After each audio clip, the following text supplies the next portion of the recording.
तो गाइस आज हम एक सस्पेंस कहानी सुनेंगे। कहानी का नाम है रक्षक जमीन का। अगर किसी ने चैनल को अभी तक सब्सक्राइब नहीं किया होगा तो ऐसे ही कहानी सुनने के लिए अभी सब्सक्राइब करें चैनल को। तो चलो कहानी शुरू करते हैं। रक्षक जमीन का एक रहस्यमय कहानी। विजय सुबह से गाड़ी चला रहा था। इस वजह से वो बहुत बोर हो गया था। गांव नजदीक आने की वजह से वो कहीं भी रुका नहीं। उसने सोचा कि घर जाकर ही आराम करूं। उसके गांव के ही बाजू में एक और गांव था। वो वहां से गुजर रहा था। उसने देखा कि वहां पर लोगों की भीड़ जमा थी। वहां पर किसी का तो जोर जोर से चिल्लाने का और ढोलक बजाने का आवाज आ रहा था। विजय शहरी इलाके में ही छोटे से बड़ा हुआ। आज वह पहली बार ही अपने गाँव जा रहा था। उसकी गाँव में जमीन थी। उसके पिता जिंदा थे तब तक उन्होंने विजय को वह जमीन बेचने नहीं दी, पर उनके बाद विजय ने वह जमीन होटल प्रोजेक्ट के लिए बेचने का निर्णय लिया। उसी काम से वह गाँव जा रहा था। वो जिस गाँव से जा रहा था उस गाँव में से उसे ढोल बजने की आवाज आ रही। उस उत्सव की मशाल से रात भी प्रकाशित हो गई थी। वह यह सब पहली बार देख रहा था। जब विजय उसके गाँव में पहुंचा तब उसने देखा कि उसका गाँव भी बाकी गाँव जैसा सजा हुआ था, पर वहाँ कोई भी उत्सव चालू नहीं था। उसने घर की देखभाल करने वाले भोला अंकल को पूछा कि इतनी सजावट किसके लिए है। तभी अंकल ने बताया कि कल गाँव में भूत कोला होने वाला है, उसी की ही तैयारी है। अंकल उसे कुछ बताने वाले थे, पर विजय उनका कुछ भी सुनने के मूड में नहीं था। वह बहुत थक गया था, इसलिए वह सो गया। जब सुबह हो गई तब होटल प्रोजेक्ट के आदमी उसे मिलने के लिए उसके घर पर आए। विजय ने उनको उसकी जमीन दिखाई। डील फाइनल हो गई। शाम को वो अपनी प्रॉपर्टी पेपर पर साइन करने वाला था। तभी उसे ढोल ताशे और चिल्लाने की आवाज आने लगी। उसने खिड़की के बाहर देखा और वह सब नजदीक से देखना चाहता था, इसलिए वो पेपर घर पर ही छोड़कर सब देखने के लिए वहां पर गया। उसने देखा कि गांव के सब लोग उस जगह पर इकट्ठा हुए थे। जोर जोर से ढोल ताशे बज रहे थे। विजय भीड़ के पास गया और वह सब देखने लगा। उसने देखा कि एक इंसान रंग बिरंगे कपड़ों में हाथ में मशाल लेकर और अलग तरीके से नाच रहा था। गाँव में के सब लोग उसके आगे हाथ जोड़कर खड़े थे और कुछ तो उस इंसान को पूछ रहे थे।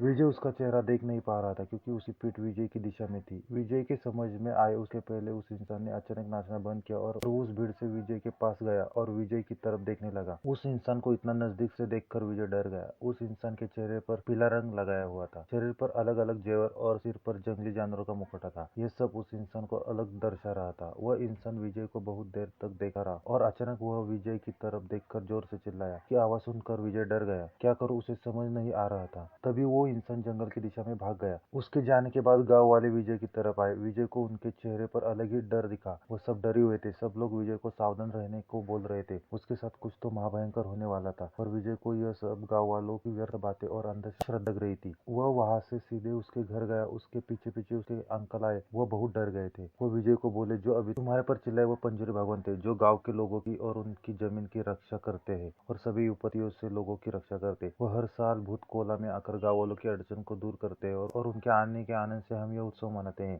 अंकल विजय को बोले कि वह तुझ पर चिल्लाए मतलब तुम जो जमीन होटल के लिए बेच रहे हो के विरोध में पंजूरी भगवान है। यह सब सुनकर विजय जोर जोर से हंसने लगा। अंकल विजय को समझा रहे थे कि तुम अगर पंजूरी भगवान के विरोध में जाकर यह जमीन बेची तो तुम्हारी जिंदगी को धोखा हो सकता है। अंकल का यह बोलना सुनकर विजय रूम में जाकर प्रॉपर्टी लेकर उन पेपर पर साइन करके सोने के लिए चला गया। विजय गहरी नींद में था। नींद में उसे एक आवाज सुनाई दी। वह आवाज वैसी ही थी जो उसने शाम को भूत कोला में सुनी थी, पर इस वक्त वह आवाज किसी के रोने की थी। विजय डर गया। वह उस आवाज का पीछा करने लगा, लेकिन उससे दूर दूर तक कोई नहीं दिख रहा था। उतने में हवा में से आग का एक बाहर विजय के पास आया और वह आग में से पंजूरी भगवान उसके सामने प्रकट हो गए और जोर से चिल्लाए। यह सब देखकर विजय पसीने से लोटपोट हो गया। वह भागकर उसकी गाड़ी में बैठा और वह गाँव छोड़कर जाने लगा। वह जंगल के रास्ते से जा रहा था। तभी अचानक उसकी गाड़ी के आगे उसे कुछ दिखा। वह देखकर वह पूरी तरह सुन्न हो गया। उसकी गाड़ी के आगे सोने के दांतेदार और सोने का हार पहनने वाला एक जंगली सुअर उसके गाड़ी के आगे खड़ा था। विजय ने अपनी गाड़ी रिवर्स की तब उसकी गाड़ी पास के पेड़ से टकराकर विजय का एक्सीडेंट हो गया। जब वो होश में आया वह हॉस्पिटल में था। उसके पास उसके अंकल बैठे थे। अंकल को देखकर वह जोर जोर से रोने लगा। उसने अंकल को प्रॉपर्टी के पेपर लाने के लिए कहा। थोड़ी देर बाद अंकल वह पेपर लेकर आए। विजय ने वह पेपर हाथ में लिए और वह फाड़ दिए। हॉस्पिटल में से वापस आने पर विजय ने पंजूरी भगवान से क्षमा मांगी और वापस शहर चला गया। उसने अब शपथ ली कि वह यह जमीन कभी किसी को नहीं बेचेगा। पता नहीं विजय के साथ जो हुआ वो कौन सी दिव्य शक्ति थी कि कुछ चाहिए, पर जो हुआ वह विजय कभी भी भूल नहीं पाया। तो यह थी हमारी कहानी। ऐसी ही कहानी सुनने के लिए अगर किसी ने अभी तक चैनल को सब्सक्राइब नहीं किया होगा तो अभी सब्सक्राइब करें चैनल को। जय हिंद।